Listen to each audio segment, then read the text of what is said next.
quelle heure? C'est la bonne heure. C'est l'heure de quoi? C'est l'heure de... L'histoire! Eh bien oui, justement, c'est l'heure de l'enfant et grand-mère. Noé vivait au bord de la mer avec son papa et leurs 6 chats. L'été était arrivé. Noé allait passer les vacances chez grand-mère. Grand-mère habitait loin. Elle vivait sur un petit rocher battu par les vents où les brins d'herbe poussaient couchés. Personne ne venait jamais la voir, à part quelques oiseaux déposés là par la brise et les bourrasques. Noé ne savait pas quoi penser de grand-mère. Elle préparait de la soupe d'algues bouillies et, le soir, elle déposait ses dents dans un verre. La nuit, il fallait dormir dans le même lit, les couvertures grattées, et grand-mère ronflait, ronflait, ronflait aussi fort qu'un éléphant de mer. Durant la journée, grand-mère semblait toujours occupée par une chose ou une autre.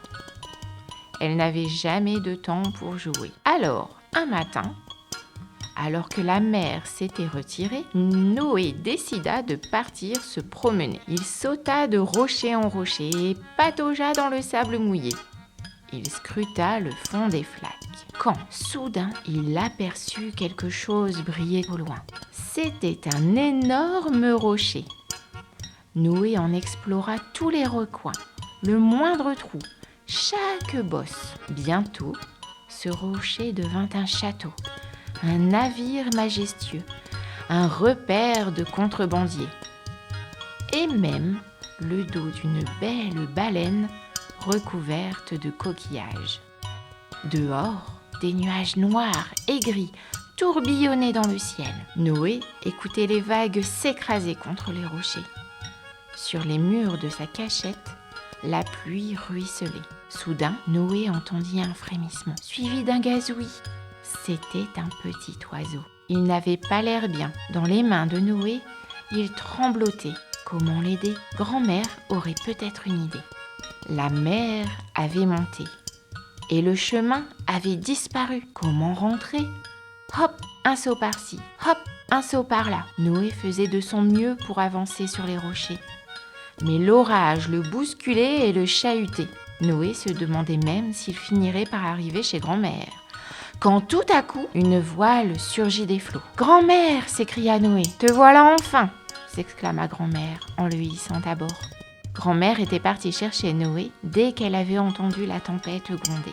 Sur le chemin du retour, grand-mère et Noé sauvèrent d'autres oiseaux échoués. Ils devaient voyager tous ensemble, supposa grand-mère.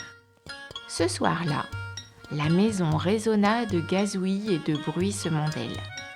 Une fois l'orage calmé, les oiseaux repartirent vers l'horizon. Seul l'oiseau de Noé décida de rester. Je pense qu'il t'aime bien, grand-mère.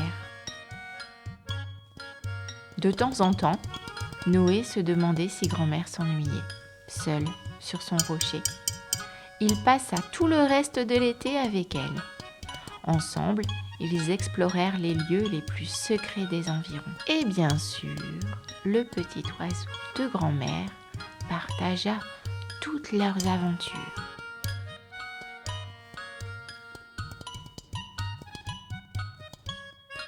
C'est déjà fini? Bah oui. Faudrait que ce soit tout le temps l'heure des histoires. Ah ça, ce serait chouette. J'adore les histoires. Allez, zou.